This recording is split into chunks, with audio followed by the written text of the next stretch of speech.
I am playing Valheim in reverse, using innovative tricks and challenging myself to beat Valheim, starting with the last boss and working my way backwards through the game. Welcome back to Valheim in reverse. Last episode, we finally got iron. We were kind of solving the iron problem, not quite all the way yet, but we've gotten it a decent amount done. But we need to get it back to base, start working on silver, and keep progressing with the momentum that we have now. Before we get started, I'm currently trying to make it to 2,000 subscribers, and if you guys could help me get there, that would mean a lot to me, and thank you guys so much for watching and supporting the series. Also, last episode, since we got extremely lucky to find a bit of stuff in the swamp, I also ran over to the Sultran core spawners right before I got off to grab a few more cores as well as some coal, so hopefully that'll help us smelt some of the iron when we bring it back, as well as we'll have some stuff for some more portals. But like I said, we need to, whether we're using the same iron methods or some new ones, we need to get enough iron for that pickaxe today and try and progress into the iron silver era, because we're kind of stuck right here and we've been in copper and bronze for a while, and I need to start pushing into the next era. So that's what we're going to try and do our absolute best to do today. Before we go anywhere though, we're definitely going to need more portals, so I headed out and got some more fine wood for portals, as well as I got some birch tree saplings from the birch trees, so I brought them back and planted them. And also, as you guys can see,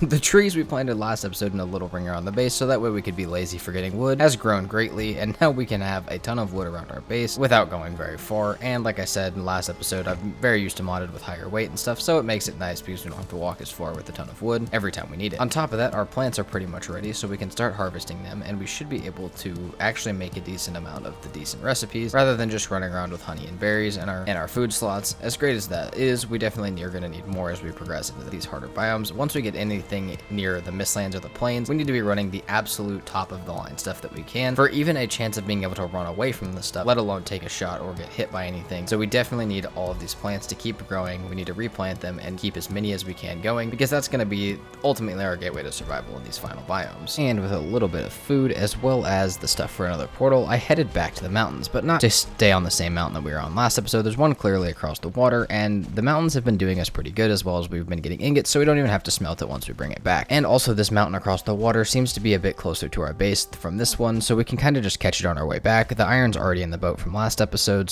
and we can leave this portal up here in case we need it for silver later. But for now, we're going to take a new portal over to that next mountain, sail over there, see if we can find some caves, and hopefully some wooden gates to drop us iron, and maybe, just maybe, we'll get as lucky as we did last episode, be able to take home a decent amount of iron and actually build our pickaxe very soon, as well as maybe some other iron supplies, because we are definitely going to need it. Upon arriving at the bottom of the mountain, I definitely need to make sure that I have my spawn point set, because I am in no position to be super confident about me being in the mountain, considering the fact that I'm still half in Fenris armor and half in troll hide, as well as I only have a fine wood bow, so I definitely need to keep it on the safe side. And straight up the mountain, I found a frost cave pretty close to the bottom, which was a great place for me to set up my portal. But not only did I have a frost cave for me to explore and hopefully get iron from, as well as to set up a portal at, but somewhere along the way, I had gotten close enough to unlock the Bog Witch, which was pretty sick, as I could now build different meads for speed and stuff like that, as well as some decent foods if I wanted them. But just finding a second trader in our world was pretty freaking awesome, considering how little of the map we've explored so far. But we need to head into the frost cave and see what we can get. At this point in time, all I'm looking for in these caves is these wooden gates, and for them to drop iron. Some more hair might be fine, maybe a couple trophies to hang on the wall, but really I don't need anything else. And this cave, for that front specifically, kind of sucked. I did get a little bit of hair, but mostly all I got was abused by cultists and wolves, and there was really not much in here for me. The one wooden gate that I found did not drop me a piece of iron, and there was no more to be found, so I just picked up more hair for me to bring home. Didn't even pick up all of it though, because I really don't need much more. I did get some entrails and a silver necklace, which is fine, and I also did find one of the frozen lakes to get a fishing rod as well as some fishing bait, which is cool, but I do have the trader, so if I really want it, I can go buy it. But again, all we really need is those wooden gates, and I need them to drop iron. So without this one dropping it, we can leave our portal here, but we absolutely need to head up the mountain and find as many more as I can, because that's our biggest hope for iron right now, unless we want to start exploring to the mistlands, which at this point in time, I'm not 100% against. But lucky for me, this mountain was actually pretty generous, and I got a howling cavern, which should be, in my opinion, a little bit bigger, but I do have to watch out for the boss, and it may put an end to me, as well as there are starred creatures in here that I also have to look out for. But also, there was some wooden gates. Now, while the first one, still, I think I got very lucky last episode, because the first one did not drop me any, but the second and last one that I found did, in fact, drop me a piece of iron, which is great, but I did run into the boss pretty quickly and had to dip up the mountain even further. But again, very generous mountain. I was able to find another frost cave right away, so my chances for iron continued to grow. While this cave did contain quite a bit of wooden gates, I was definitely confirmed that yesterday my luck was extremely high. Also, I got absolutely assaulted when opening some of them, just getting absolutely destroyed by cultists, and this one was pretty much more of a maze than it was a helpful wooden gate one. All I got was another piece of iron, as well as a chest with some obsidian. At this point, I decided to take my stuff back down to the boat, go hang out with the bogwitch for a little bit, and kind of rethink what I was doing. See, the mountains were not terrible for iron, especially like I said, they give you ingots, but really smelting them is not that big of a thing, so I don't know why I keep saying it. All you gotta do is throw it in the smelter. But what I do have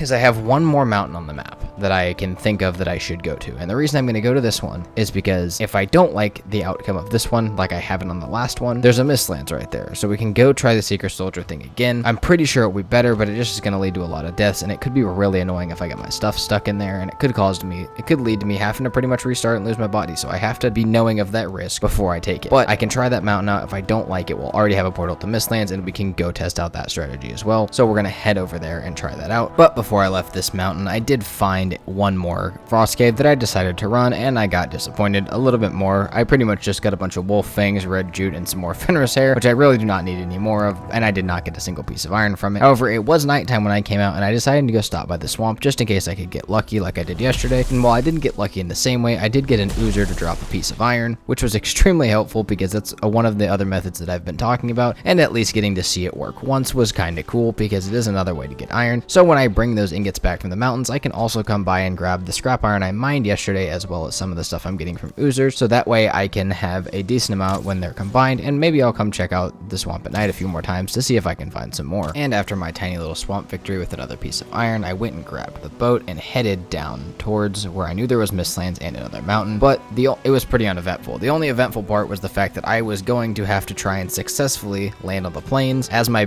docking point with Death Skeetos visible, and hopefully not die, because I do not have a portal or a bed over here. And they challenged me very quickly. They did not even let me get close to the shore as well as I was trying to drive the boat, and they were trying to attack me, but that's okay. Drop me some needles if I get lucky, and like I said, if I clear these, I should not have too much of a problem trying to dock, but they definitely did challenge me as soon as I got close to it. After making successful landfall and running partway up the mountain though, I could see the Mistlands on my other side, and I put my portal down. Now I do think it's worth mentioning, I do have 2 boats, and we'll get into why that's important in just a second, but because I'm on this mountain, and though I don't think it's the best method right now, it is kind of safe, and I can kind of do it pretty easily, so I ran up to try and find a few more frost caves just in case, and I found one that did not drop me anything. There were plenty of wooden gates in it, I just got no iron from it, but then I also found a second one that did drop me one more piece of iron, and I had 2 from earlier, which leaves me with 3 from over here. Now the reason that it's important that I have 2 different boats is I put this 3 on this boat, but I also have 8 more ingots on another boat that is still over by the bogwitch, so we're gonna bring this 8 back to base, as well as we still have some in the swamp, and we still have the stonecutter iron that I ran back from a different mountain. So we're getting pretty close to the pickaxe without even going to the Mistlands, but we will still probably go there because we are going to need a lot more than this. Nonetheless though, we're going to bring this back to base, and once I got it back to base, we threw it in the storage, and then I went to the swamp because it was nighttime, and I got one more piece from another oozer, bringing our count in the swamp up to 5, so we have 5 plus 10 at base, plus the stonecutter, which is another 2, so we have 12, 17, and we have 3 in the Mistlands, meaning we do have enough for our pickaxe, which is great because we can bring that back soon and make our pickaxe and actually progress into silver, as well as maybe find some other ways to get iron if possible. I then got off, but got on later for a very quick session where I pretty much just spent most of the session using a stag breaker as well as a stone golem that was following me around to try and find any silver in the ground, but unluckily for me, this first time I did not find any, but I'm sure we'll get some eventually. On top of that, I did find one more cave at the motor, which I didn't explore right now, but I'll come back to it later because, well, it's still not my best method, and I know that there's no reason not to because they're fairly easy, so I can still try and get a little bit of iron out of this. And as soon as I logged back on later that day, I was right back in that cave as that's where I logged off at, but unfortunately for me, this was not a lucky cave where I got any iron, and that's okay, because when I got back on, I was using my stag breaker and a stone golem again to try and help me, and I was also getting screwed up by a bunch of other stuff, but as I was trying to fight a wolf, I caught the glimpse just out of the corner of my eye. I swore I saw it say too hard in a very open area where there was no chance he was hitting anything else, and so I decided that why not go ahead and try and run past him and hit a couple digs in the ground, see if there was any silver, and if there was, I could go make sure that I had enough iron for my pickaxe, come back here and actually progress into the silver section of the game, which will be probably one of my last armor sets before I start moving towards the Ashlands. And luckily for me, after I got him away from it for a little bit, I went back to the area where I saw the too hard, and there was a silver vein, meaning I now had silver right next to my portal, as well as I could bring bring my boat back over here, and I could get this back to base fairly quickly as soon as I made that pickaxe.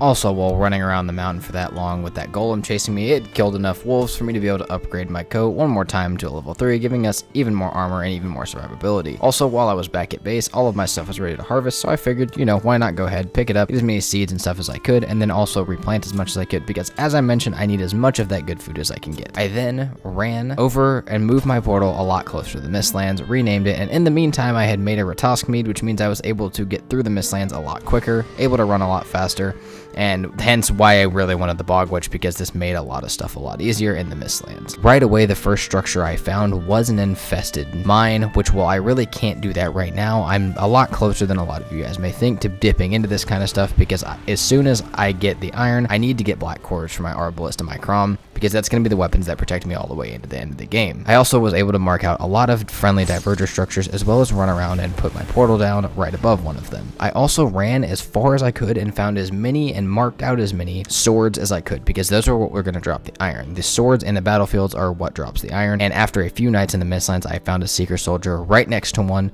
and all I had to do was find out if it could break it. And right away, I was seeing a bit of damage on the sword, which meant that if I was right that these were going to drop iron, which I knew earlier in the game playthrough, I just couldn't get it to work because I was being a little scared and a little lazy. It was actually working. It was breaking it, and it was starting to drop a little bit of iron. And all I had to do now, no matter how many times I died, no matter how many times I went back and got my stuff, all I had to do was get it to break as many of the swords that I had marked out, a bunch of the black marble structures, and some of the Yggdrasil trees if it could, giving me the ability to make a black forge in the future as soon as I got the cores, as well as all of the iron stuff I could dream of, and everything I could possibly need, as long as I could get this thing to work for me as I thought I could. And I dragged this thing absolutely everywhere. I dragged it through the Mistlands, up one spot, down another spot, through that original sword, I got it to break most of it, down to another sword, got it to break most of that one, up to a third sword, even through a fourth sword, getting it to break as many of the parts touching the ground as I could, even trying to break up full swords at points in time. I even went and tried to find as many structures as I could and get it to break literally as many things that I couldn't break as I possibly could. I even lured it into the plains to kill some locks for me so I could get some lock spelt and needles and anything else I could need. I got it to break black marble structures, I got it to knock down Yggdrasil trees, I got it to break through the stumps and break it all the way down for wood for me. This thing was doing exactly what I needed, and through the process I even found more of them that I chose not to kill, and because it was daytime I knew that they would probably stay there because they were not nighttime spawns, meaning that as long as nothing killed them, like divergers, I would likely have multiple that I would be able to run back and forth to for as many resources as I possibly could. But then began a very large problem. I died, and I died a lot of times, and I ended up accidentally unmarking my body, and even at one point getting my portal broken and almost putting us out of commission. I was able to watch back the footage, find my body, and get the iron back to the boat. But getting the iron back to the boat, getting the boat back to base, and getting all of the iron put away, turned into a pickaxe, and doing all of the silver stuff will have to wait until next episode. And next episode should be a little bit longer. I know a lot of you guys have been asking for it, and I'm trying to figure out the format to where I can keep it like that. But next episode will be longer because we'll be going through all of the silver stuff, all of the iron stuff, making a bunch of stuff, upgrading the base, upgrading us, and even maybe doing some of the infested dungeons, as well as exploring the Mistlands a bit more. So we should have a ton to do next episode. If you guys are enjoying the series, please make sure to let me know down in the comments below. Like I said, I've got a lot of support, but I know some of you guys want the videos longer, so I'm going to try my hardest to make the next couple as long as I possibly can while keeping them engaging and fun to watch. I'm currently trying to make it to 2,000 subscribers, so if you can help me get there, that would mean a lot to me. Thank you guys so much for watching and the support on this series, and I will see you guys next time. Peace out.